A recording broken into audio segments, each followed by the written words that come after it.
What's up, everybody? Matt Gajewski here, back again with the Awesemo Fantasy Football YouTube channel.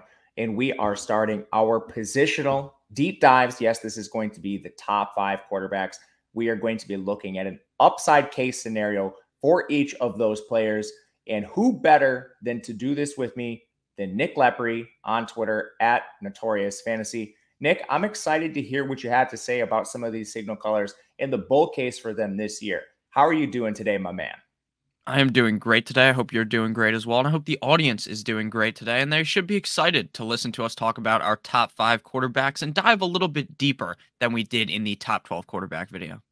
I'm really excited. As much as I love talking about sleepers, getting into players like Justin Fields and Mac Jones, we get to talk about the best of the best today. Yeah. And we're going to go 5-1, our top 5 quarterbacks. Before we get started, make sure to hit that thumbs up button, subscribe to the channel, and hit the notification bell so you know when this and all other content goes live. And for the purpose of this video, Nick and I used our consensus rankings, so they may be a little bit different from what you see on the site. But I mean, this top 5 quarterback class in any particular order, I think we could argue any single one of them could finish as the #1 overall score. You ready to get into this, Nick? Yeah, let's do it. All right, so we're going to start with number 5. It's actually the number 5 quarterback for me personally. It's Justin Herbert, QB of the Los Angeles Chargers. There's a lot to like about this player overall. I mean, the offense he plays in is very conducive to fantasy success. When you just look at pass rate for this team, pass rate in neutral game scripts, plays per game, the Chargers are top 5 in every single one of those metrics, not to mention Herbert's individual talent. He's a player that was mocked a little bit coming into the NFL, but I think he's mainly squashed those concerns, playing at such a high level at really every point in his career. And it's not just when he's had a healthy cast of players around him. Even when players have gone down, been injured, it's been Justin Herbert individually elevating the players that are ascending up the depth chart. So I love Herbert overall. Talk to me a little bit about this player, and we're going to get into floor and ceiling a little bit later.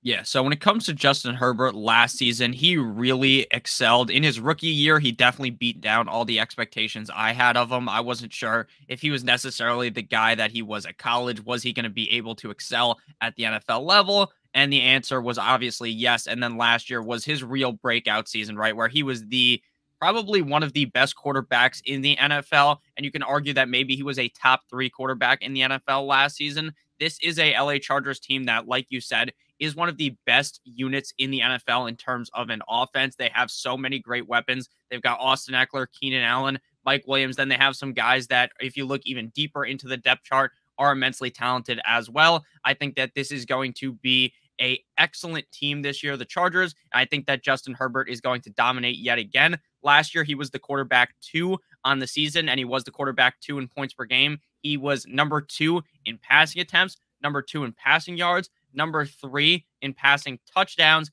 and he was top 10 in all rushing metrics for the quarterback position. Justin Herbert is not Kyler Murray.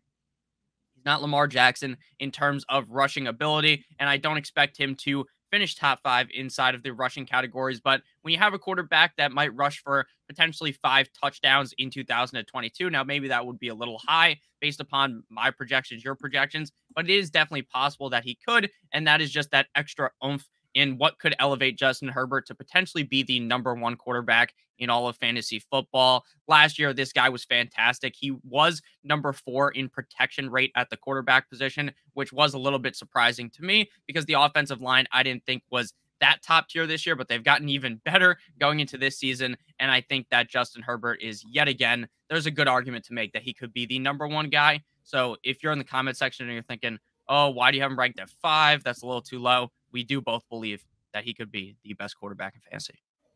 Yeah, I think there's very much a tier break after him. If you look at just industry-wide rankings, the Awesemo rankings, you're going to see players like Jalen Hurts just behind him. A lot of that has to do with rushing upside that Hurts provides. But at the same time, Hurts doesn't have the same level job security. He's not in the same level offense, and certainly not in the pass-heavy offense. When you look at Herbert overall, you mentioned a lot of the counting stats being top 2, top 3. He's also in the top 2, top 3 for volume. You look at overall attempts. He was 2nd in attempts per game, completions per game, 2nd. Passing yards per game, you already mentioned this. He was at 295 per game. That's, if you're playing DraftKings, nearly 300-yard bonus every time you're going out there. Completion percentage was a little lower at 66%, but then you have to look at where he was throwing the ball. Justin Herbert pushing the ball downfield more than your average quarterbacks. When you adjust for his average depth of target, this is a signal caller who is pushing the ball downfield and completing those passes at a high rate. You mentioned all the rushing stats, so I won't belabor that. He is a player that has solid mobility, and he didn't take as many sacks last year. That was a worry for him very early in his career. When you look at the Chargers and how they've built their team, they've invested a lot into the offensive line. Last year in the first round, they steal Rashawn Slater, who now is among the best tackles in the league. I mean, he's Pro Bowl caliber. They take Zion Johnson on the interior this year. That's already to complement some players they have inside, like Corey Linsley and Brendan James. They have some solid players up front now to protect Justin Herbert, in addition to that mobility he provides. And then when we look forward, you brought this up in our top 10 video. If you want to see the rest of our rankings, make sure to check that out. It's a very tough division, and you've talked about this a lot. So why don't you talk to me about just the conference he plays in? And I mean, outside of that, you also have this team facing the NFC West, the AFC South, and they're playing a third place schedule. So it's not going to be the most difficult opponents. Yeah, when you're looking at the schedule, you can feel very confident that there's potentially 6 games in this division that are going to be very high scoring. Now, it's not that the defenses in this division are necessarily pushovers, that they're some of the worst defenses in the NFL, but you have to think that in these division games that were normally high scoring without all these crazy quarterbacks, right? Even when Drew Lock is the quarterback of the Broncos, they're somehow able to keep up sometimes with these teams, but now it's Russell Wilson. Now you have Devontae Adams. So you have these other weapons that are going to these teams in this division. And I really think that's going to help out Justin Herbert a ton. And that is something I am putting a lot more emphasis on this season, is looking at the schedule. It is hard to predict what's going to be the best defense in the NFL, what's going to be the worst defense in the NFL, because things shift from year to year. But at the end of the day, when you see a division, you have a schedule that is pretty likely to where we're going to be seeing a lot of high scoring games. Then I really do like Justin Herbert in this situation. And I think the schedule is really going to help him potentially become the #1 guy in fantasy. And one question I'm going to ask you for each of these players: what has to happen for Justin Herbert to finish as the QB1? Because I think there's a very reasonable case for Josh Allen, Kyler, Lamar. A lot of them are going to do it with their legs, and we'll talk about those players individually. But for Justin Herbert, what has to happen to get him to QB #1? Yeah, I think one thing that has to go down is the drop passes, and that has nothing to do with Justin Herbert. Last year, he ranked 4th in dropped passes, 40 drop passes from Justin Herbert. That's not very good. Now, again, that's not Herbert's fault. That's the receiver's fault, right? He's throwing it directly to them, and they're dropping it. So I think in order for him to be the #1 guy, that has to increase, as well as potentially him just keeping that high passing rate while just throwing for more touchdowns, right? Because he did not throw 40+ touchdowns. He was #3 in the passing touchdown column, which ranked 3rd at quarterback. He had a 5.7% passing touchdown rate. So I think as long as he plays pretty similarly to, if that's a real word, that didn't sound like a real word, but pretty similar to how he played last year, then I think he should be good. And he was #3 in pace of play. I think he's going to finish inside of the top 5. I feel pretty confident that he could finish in the top 3, but to get to #1, I think that Austin Eckler may have to take a back seat in rushing touchdowns and hope that there's more receiving touchdowns going his way in order for Justin Herbert to be the #1 guy in my book. Do you agree with that? Or how would you feel about how he needs to finish as #1? Like, what does he got to do?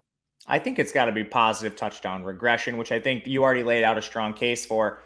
One, he plays an up-tempo offense, and it's pass-heavy. When you look at some of the non-mobile signal callers, and calling them non-mobile is not even fair. Again, he's going to be like that Russell Wilson-type mobility. And when we look back over the years, you had Josh Allen finishing as the #1 QB in fantasy the last 2 years. A lot of that coming on the ground with the touchdown upside. The year prior to that, it was Lamar Jackson, who's very unique in his approach. Then it was Mahomes. And I think Justin Herbert has Mahomes on the same mobility, on the same level as a guy like Mahomes. So for Mahomes that year, he threw 50 touchdowns. And Herbert probably needs to get in that like 42, 45 range to have a chance. And I think that is very much in his range of outcomes. Do you agree? Yeah, I agree. And he also threw 15 interceptions last year, which isn't bad, right? 38 passing touchdowns, 15 interceptions. That's nothing to scoff at. But if he throws maybe just 10 or 11 interceptions, then there's an even bigger case as to why he could be the #1 guy. And sometimes interceptions can help you. I look back at that Mahomes year. This is 2018 when he finished as the QB1, 12 interceptions. And the QB3 was Ben Roethlisberger, 16 interceptions. we've seen it with Jameis Winston. Sometimes, you throw this pick six, it puts you back into that fantasy-friendly game environment. So, yeah, you lose the point for fantasy, but maybe if it puts you in a little bit of a hole, you'll be throwing the ball even more.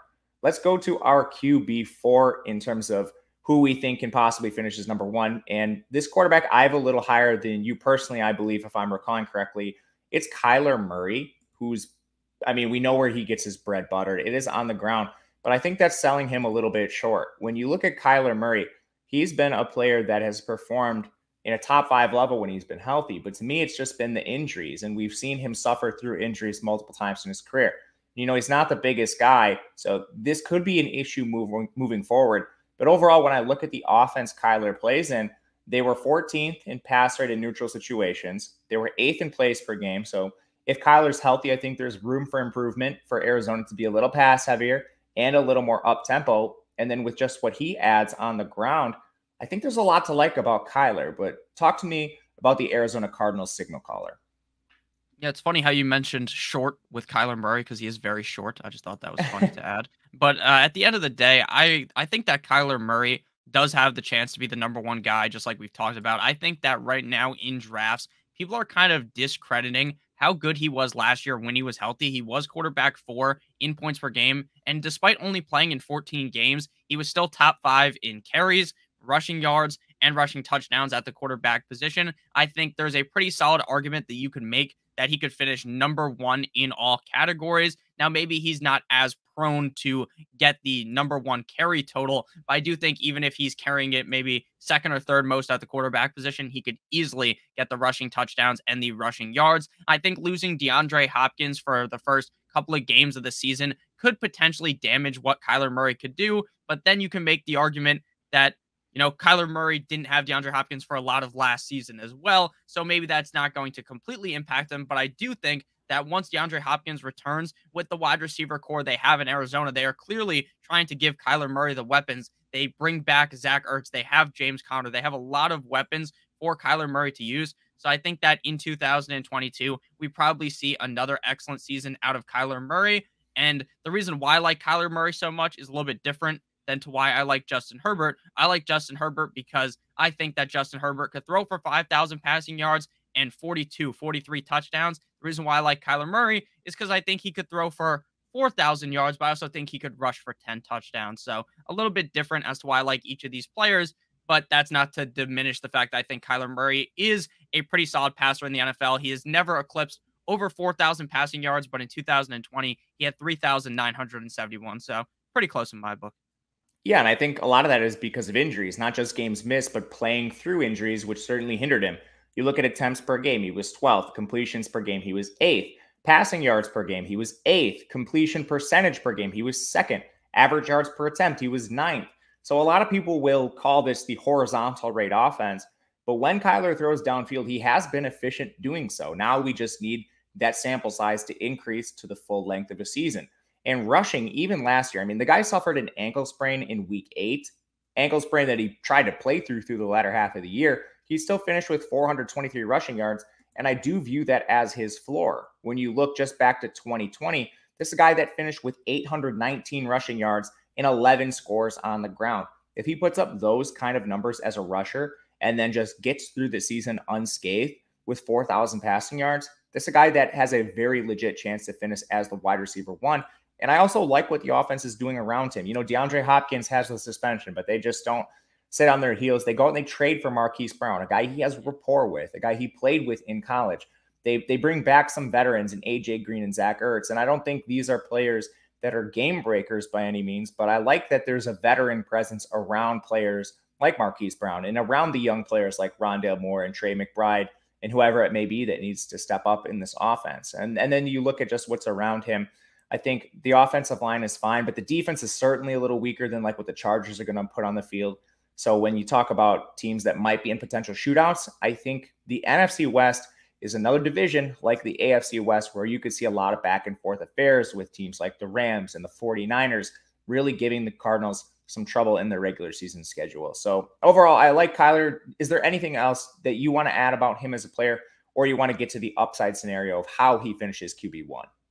Yeah, I just want to add real quick. Last year, his protection rate was 81.6%, which ranked 20th at quarterback. I don't necessarily see that going to top 10, but I do think he will finish a little bit higher in that category. He was number one at the quarterback position in terms of money throws. Now, what a money throw is, it is a pass requiring exceptional skill or athleticism, as well as a critical throw executed in clutch moments. So that's pretty good, right? If you're only playing in 14 games, you have one of the highest money throw rate. Now, does that mean a lot?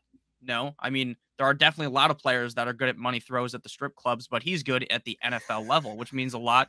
He was number 4 in yards per attempt, and he was number 3 in fantasy points per dropback with 0.61, and that's because of that rushing upside. If the offensive line plays slightly better with the defense that they have right now, it's a little bit suspect in my book. So maybe that means that they're going to have to be throwing a lot more at the end of the game, and that'll be even more advantageous for Kyler Murray. And like you pointed out, this is another division where we could be seeing a bunch of high scoring games, especially with the Rams, the 49ers, like you said. Not to just steal your point, I just completely agree with what you said. So now we can move on to how is he going to potentially hit that ceiling to be the number one guy in fantasy. I don't think a lot has to change other than health, to be honest with you. In the games he played last year, and remember, the stat I'm going to talk about is top 5 finishes, top 10 finishes. This is front loaded to the beginning of the season when he was healthy. Down the stretch after that ankle sprain, these numbers declined quite a bit. But top 5 finishes, he finished inside the top 5 times. Top 10 finishes 8 times. Essentially all of that coming in the first half of the year. So to me, all he has to do is play his game and remain healthy. I mean, we've already seen the rushing upside. 819 yards in 2020. That's ridiculous rushing upside that really only Jalen Hurts and Lamar Jackson have. And then you talked about his passing. He's essentially already at 4,000 yards passing, and he's doing it injured. If he stays healthy, I think it's reasonable to expect that number to climb to like 4,200, maybe 4,500 as a ceiling outcome. But to me, it's just health with Kyler. Do you think it's the same, or what else does he have to do to get there? Yeah, I completely agree. It's all about the health. And like you said, with those top 5, top 10 numbers, he was the number one quarterback in fantasy 3 separate times last season. And when he was healthy, the first 2 weeks of the season, he was back to back the number one quarterback. So as long as he is able to stay healthy, and as long as the weapons around him are able to stay healthy, then I really think the sky's the limit for Kyler Murray. And like you said, I wouldn't be surprised really if he rushed for over 1,000 yards this season. Now that may be kind of the ceiling outcome, right? Maybe he's closer to 800, 900, but over 1,000 yards is certainly possible. And while a lot of people will make fun of Kyler Murray, maybe move him down the rankings because last year he played like shit in the playoffs, right? He played terrible in that game. He had no idea what he was doing. The lights were too bright, but it doesn't matter. There's no lights too bright for Kyler in the regular season, right? Just in the playoffs. And fantasy's played in the regular season. So that's all you got to know. Kyler's going to do good in the regular season. Maybe in the playoffs he chokes again. Maybe he does need a step stool to brush his teeth in the morning, but I still like Kyler Murray a ton. I like Kyler too. I'm going to have him in my top 3 QBs in fantasy rankings. And that brings me to our sponsor, Underdog Fantasy. This is the best way to take advantage of off-season fantasy football. You and I talk about this all the time. It's not the years of old where May was a dead time for fantasy, June was a dead time for fantasy, and it was the 4th of July where things turned around and we started to get training camp news. Now Underdog has provided us with an avenue, a fantasy football outlet in the offseason. It is the single best place to take advantage of fantasy football this summer. And they just unveiled their Best Ball Mania Tournament 3. It has a $10 million prize pool, and all you have to do is just draft your team. That's it. There's no waivers, there's no trades, there's no in-season management. And Underdog gives you your best score on a weekly basis, and the highest score at the end of the year wins. Better yet, last year's Best Ball Mania Championship team was drafted in June, so there's no time to wait. Underdog will double your first deposit up to $100 with the promo code Awesemo. That's good for 4 entries into the Best Ball Mania 3. All you have to do is head to underdog.com or go to the App Store or just click the link in the video description below and sign up with the promo code Awesemo today. All right, Nick, we're going to go to quarterback number 3. It is Patrick Mahomes. He's already taken down the honor of number 1 fantasy football quarterback. And, I'm going to consider number 1 fantasy football quarterback the MVP, the real MVP for all of us out there. So Mahomes has already done it. The questions with Mahomes this year are going to be, can he overcome the loss of Tyreek Hill? So talk to me a little bit about the Mahomes situation and what you think his prospects are moving forward this year. Yeah, so I think that, like you said, the Tyreek Hill thing is going to be the biggest reason why people try to do some mental gymnastics and try to talk themselves away from Patrick Mahomes. I really think that Patrick Mahomes is still the best quarterback in the NFL. Maybe you want to argue that there are some other players that are slightly better. I understand that he doesn't have this elite rushing upside, right? If every single regular season game was a playoff game for Patrick Mahomes, then maybe he could run for 500 plus yards during the regular season, but that's not the case. He's not going to put his body on the line to do something crazy during the regular season. But when it comes to the playoffs, he does obviously do that. Patrick Mahomes without Tyreek Hill is going to be just fine. I understand that other weapons that they have now, when they tried to replace Tyreek Hill, like Juju Smith-Schuster, they would get Sky Moore. They bring in a bunch of other players. That is not necessarily going to fill the humongous hole that Tyreek Hill leaves. But you don't need to just bring in the next Tyreek Hill. There is no next Tyreek Hill. So it's going to be impossible to fill that hole anyways. So with what they have there, I believe Patrick Mahomes is a good enough quarterback, a sound enough quarterback to be able to elevate past whatever could happen. Even if Juju Smith-Schuster doesn't play that great, even if some of these wide receivers they bring in don't end up hitting, I think that as long as they're able to be just like 70% of what Tyreek Hill was, then Patrick Mahomes is still going to dominate. He still has Travis Kelce. He is still one of the most accurate quarterbacks in the NFL. He still has one of the biggest arms in the NFL. I really do think that people are severely overreacting to the loss of Tyreek Hill, and maybe he doesn't throw for 5,000 passing yards. He didn't last year. There's still a good argument to make that he's going to be the number one quarterback in fantasy. But to me, he's locked and loaded as a top 5 guy. I've seen people rank him outside the top 5 because Tyreek Hill is gone. And I find that to just be stupid, right? I see no reason to rank him outside top 5. And a lot of it comes down to volume on offense. We talked about volume with Herbert. Well, the Chiefs, they were third in pass rate and neutral game scripts. That's just games within one score. They were sixth in overall pass rate. They were fourth in plays per game in tempo. So it's an offense that is going to try to move quickly and throw the ball a lot. And it makes sense. Like Patrick Mahomes is the best player on their offense and arguably the best player in the NFL. So that allowed him to be top 3 in completions, attempts, top 5 in passing yards per game.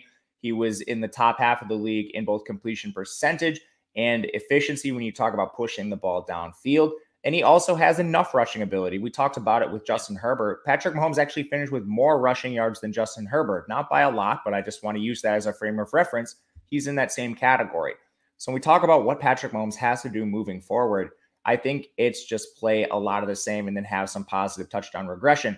And now there are at times we've seen him with this enormous touchdown score. He had 50 touchdowns when he finished as the fantasy QB number 1 already. So I do think he needs to play to that ceiling just because he's not going to be running as much as Kyler Murray, but it's in the realm of possibility. And perhaps the offense doesn't have to rely on a player as much like Tyreek Hill to get there. So to me, when we talk about what has to happen for Patrick Mahomes to be the QB1, I do think he needs some positive touchdown regression in this upcoming year. And I do think he needs some players to step up, whether it is in conjunction, all of the players, the Sky Moores, the Juju Smith-Schusters, everyone they added to their offense, or if it's just one player that can maybe play at 75% of Tyreek Hill, something has to happen, in my opinion. But what do you think about the ceiling case for Mahomes? Yeah, I think there has to be a strong start to the season. Last year, there was a lot of people saying, "Oh, Mahomes is washed up. Oh, did you guys see what happened? He wasn't top 5 the first couple of weeks. This guy sucks." And then obviously he started to find his stride, but he had multiple weeks last season where he didn't throw a single touchdown. Week 7 against Tennessee, 0 touchdowns, 1 INT. Week 11 up against the Cowboys in a game which basically every DFS analyst, every fantasy football analyst were like having a wet dream at night thinking about how Dallas versus Kansas City is going to be a million points on the board, 0 touchdowns, 1 INT for Mahomes. Then they have their bye week, and then they go to Denver, 0 touchdowns, 1 INT. Again, there's the other case that we talked about with Herbert, with this is a great division. This is going to be a division that has a lot of high-scoring games with each other. Pat Mahomes does play a very tough schedule, right? They're going to have to play these very tough upper echelon teams at the NFL level. I think Pat Mahomes will be able to get it done again, and I think people are ranking him outside the top 5. They're ranking him closer to 5 than they are to 1. I think people are really sleeping on Patrick Mahomes. And I think that as long as he is able to play a little bit more consistent than he was last year, there is strong reason to believe that he could be the number one guy. And he had multiple games throwing 5 touchdowns last season and even did it in the playoffs up against the Steelers. I would say I think he is safer than a lot of other quarterbacks in the top 5. But I think when you talk about ceiling case, I think there's an easier path to QB1 for everyone we're going to talk about, except for maybe Justin Herbert. It's like Kyler and Lamar Jackson just having the ability that they do with their legs is such a positive for them. And that brings us to our QB number 2. It is Lamar Jackson. Just a vastly different type player than what we've seen the other quarterbacks put on the field.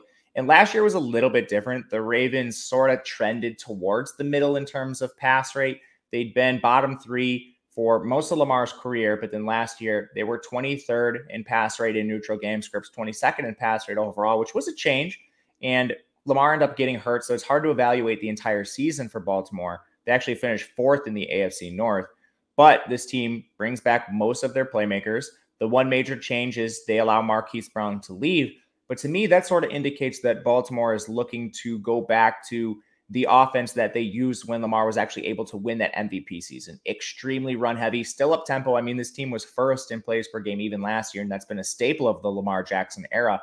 But I really do think this is an offense that is going to be predicated on the run, but that doesn't necessarily hurt Lamar with his skill set. So talk to me a little bit about the former MVP coming off the injury. Yeah, the injury does not really concern me at all. I'm not a doctor, so I don't really like I say this in a lot of videos, right? I'm not a fucking doctor, so I really have no idea. But based upon everything that I've read, based upon everything that I've seen, Lamar Jackson is going to be just fine. The biggest reason to like him, like you said, is that rushing upside, right? He only plays in 12 games, but he has 133 carries for 767 yards. He does only get 2 rushing touchdowns, but his carry number and his rushing yards number were both top 2 at the quarterback position. I think he could easily rush for 10 touchdowns in 2022. Am I going to project that? No, but is that definitely possible? Is that in the realm of possibilities? Yes. And last year, he had a below average passing touchdown rate. He threw 16 passing touchdowns at a 4.2% rate. Now, in my book, I think most quarterbacks should be close to that 5% number. So I think that he is bound to get a lot more passing touchdowns in 2022 when compared to 2021. The biggest concern for me with Lamar is his interception number. But even if he throws 17, 18 interceptions, the fact that he rushes in so many touchdowns, the fact that he gets so many rushing yards, all of that basically just cancel out any wrongdoings by Lamar throwing the football. So I think that Lamar Jackson, again, he is not the best passing quarterback in the NFL. He never will be in my book. But I think that he is a quality enough passer that if the team is able to stay healthy, if the O-line is able to stay healthy, the running backs around him, then he could definitely finish number 1 strictly off of the rushing upside, as long as he's able to kind of just be middle of the pack in terms of passing. I agree with you. I mean, this guy is a former MVP. He has finished as the QB1 before. Prior to last year, where he only played 12 games, he was above 1,000 rushing yards in 2019 and 2020. And that was with 7 rushing scores apiece, which I think you could expect a little positive regression there. So we know what he can do on the ground. He's very much a 1,000-yard rusher when he can play a full season. And he was nearly on pace for that last year, finished just shy of 800 yards rushing. But as a passer, I like looking at that 2019 season where he did finish MVP. And I think returning to a run-first offense could actually help him efficiency-wise, because defenses have to treat you a little different when you're playing that style of offense. Yeah. You know, you're going to dedicate more people in the box to try to stop Lamar Jackson and the multiple rushing attack they're employing. Not to mention they're getting back J.K. Dobbins and Gus Edwards and not having to trot out the corpses of Le'Veon Bell and Devontae Freeman and whoever else they played at points last year. So overall, expecting more efficiency. And then when he did play that MVP level season, 36 touchdowns. So positive regression would be fine. There was a 9% touchdown percentage, so we're not expecting that. But 3,000 yards passing, that would be very much in the realm of possibility this year. And with the interceptions, that's never really been a huge problem for Lamar Jackson. He's been right around 2% interception rate throughout his career. And last year spiked to 3.4%. Marquise Brown doing him no favors out there. So I think just overall the run-heavy offense could lead to more efficiency as a whole for Lamar. And similar to Kyler, a QB1 finish to me is going to come down to health. If he can play 16 games, number 1 overall quarterback in fantasy is very much in his range of outcomes due to his legs. What do you think about number 1? What does he have to do to get there? Yeah, I think he needs to get a little bit better at passing against zone. He ranked 27th in completion percentage against the zone last year, but against man coverage, this man dominates, number 3. So while that doesn't actually matter at the end of the day, right? I don't actually Hey, care about how good he is against the zone, against man hard to play coverage. zone when you have to dedicate more players in the box.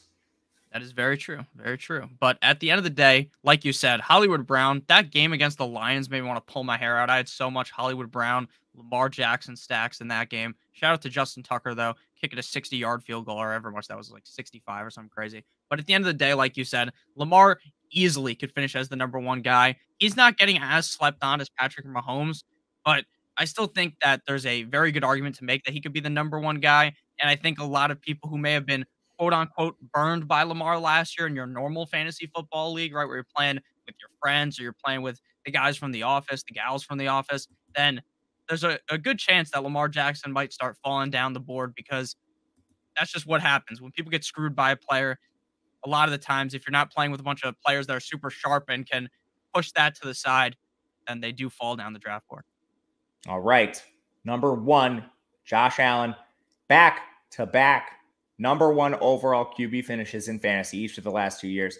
If he is able to do this again, he would be an elite company. I was listening to a Pro Football Focus podcast, and Mr. Ian Hartitz referenced this stat.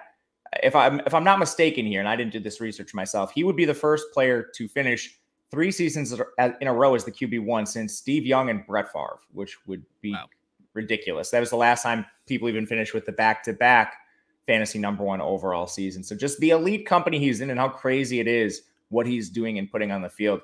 When you look at Josh Allen, I mean, the offense is very conducive to fantasy success. In pass rate neutral game scripts, they were throwing 2nd most in the NFL. They were 6th in plays per game. So he very much fits that up-tempo, that pass-heavy offense. And they lose their OC, Brian Dable, but they move to Ken Dorsey, who's an in-house replacement. I like that for offensive continuity, not expecting too many changes there. And then the rushing. Josh Allen's not quite Lamar Jackson. He's not quite Kyler, but he's honestly not that far off. 763 rushing yards last year. And then he has a goal line role that just some other quarterbacks don't have. And I'm not even sure if Lamar Jackson and Kyler have this goal line role. 6 touchdowns last year, but he's basically their goal line back. They use him in that capacity due to his size and his physicality. Talk to me a little bit about Josh Allen in the year 2022. Yeah, I mean, it's hard for Kyler or Lamar to do that because Josh Allen is 6'5", 230 plus pounds. The guy is an absolute animal.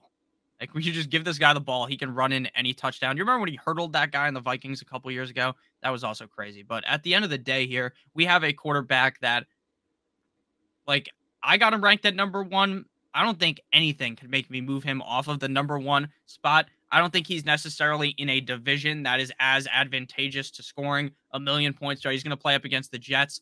The Jets are probably going to lose by at least 42 points in each of those games. So that might not be the best for Josh Allen in terms of leaving him in the game and having him cook up some crazy stats. But they do have Miami. They do have the Patriots. I think that Josh Allen is yet again going to be amazing. He had 6.8 passing yards per attempt last season, a 60+% completion percentage with 63.4%. He had a 5.6% passing touchdown rate with 36 passing touchdowns, which was 7th at quarterback, and 15 interceptions. There is really no reason to debate that Josh Allen can't be the number 1 guy yet again. He had 24.6 fantasy points per game last season. The Buffalo Bills have given me no reason to believe that Josh Allen can't be the guy. And going back to your statement about him being the goal line back, they draft James Cook. James Cook is not a goal line back. James Cook, based upon how I believe this offense is going to work, it's going to be Devin Singletary and James Cook. James Cook going to be more of the passing down back. So I think that Josh Allen, there's a lot of reason to believe that maybe he can even rush for over 10 touchdowns this season. Not saying that's a lock, but it is possible. He's had back-to-back years of throwing over 35 passing touchdowns. There's just so much to like about Josh Allen. And even though they lose Emmanuel Sanders, Cole Beasley, who gives a shit, right? They bring in Jamison Crowder. They still have Stephon Diggs. They still have Dawson Knox. Josh Allen will be just fine. So I love him again this year. And despite the fact that he's probably going to tear my Dolphins a new ass, I really expect Josh Allen to be amazing yet again. And I would be surprised if he wasn't number 1, to be completely honest. I think he's the safest quarterback to finish as the number 1 overall if you were making bets. And to me, to finish as the number 1 overall quarterback, it just needs to be a lot of the same. He needs to continue with his rushing, and I don't even think he necessarily needs the rushing stats he put up last year. I mean, last year, 763 yards, 6 scores. He was still the QB1 the year prior with 421 yards and 8 scores in the ground. So if you just mix up those numbers a little bit and he remains consistent, you're looking at very solid rushing numbers. And then again, the volume that the Buffalo Bills offense puts up is so conducive to fantasy success. You talked about 35 plus touchdowns in each of the last 2 years. His touchdown rates were 6.5%, 5.5%. Again, a little above average, but those aren't just wild numbers by any means. If he continues at a 5% touchdown rate, you're looking at 30 plus scores. And if he's closer to 6.5, you could see him at 40. Passing yards, he's been at least 4,400 the last 2 years. And again, his volume has only increased. The one thing I love to see with Allen, which kind of escaped him early in his career, was the efficiency, which he's been able to, as far as yards per attempt and completion percentage, blow his early career numbers out of the water. So the growth he's shown as a passer, to me, all this says that he just needs to continue to be healthy and play at the same level he's been playing at, which honestly is MVP level in most seasons. But what do you think for number one overall case? Yeah, I think that the number one overall case, maybe you want the pace of play to be slightly higher for Josh Allen, right? It was 11th at quarterback for the Buffalo Bills, and then his protection rate was only 27%. And he also actually, technically, the protection rate and the pressured throws kind of go hand in hand. He had 111 pressured throws last season, which ranks top 10 at the quarterback position, number 7. So maybe if the offensive line plays just slightly better, there's reason to believe he could be number one again. And it's hard to really even paint a picture where Josh Allen doesn't finish inside the top 3 unless he gets hurt. And it's kind of even hard to nitpick what he did last year to try to elevate him to be even better because of how good he was. So unless something crazy happens to Josh Allen or maybe Stephon Diggs, because I do think that Stephon Diggs is such a key piece as to why Josh Allen is potentially so good. He was number 3 in deep ball attempts last year, number 1 in red zone attempts. I just expect this team to be very good again. I expect them to be competing for a Super Bowl, and I expect Josh Allen to potentially win the MVP this year. I think that I'm surprised he didn't get that many votes last year, if I'm being honest. I agree with you. All right, Nick, we said it all. That is the deep dive into our top 5 quarterbacks. Hit us up in the comment section. Let us know where we may be correct, where we may be wrong. If you think Jalen Hurts or Tom Brady are going to finish as the QB1, let us know. He is Nick Lepri. You can follow him on Twitter at Notorious Fantasy. I am Matt Gajewski. You can follow me on Twitter at Matt_Gajewski. Thank you guys for joining us. We will see you again next time.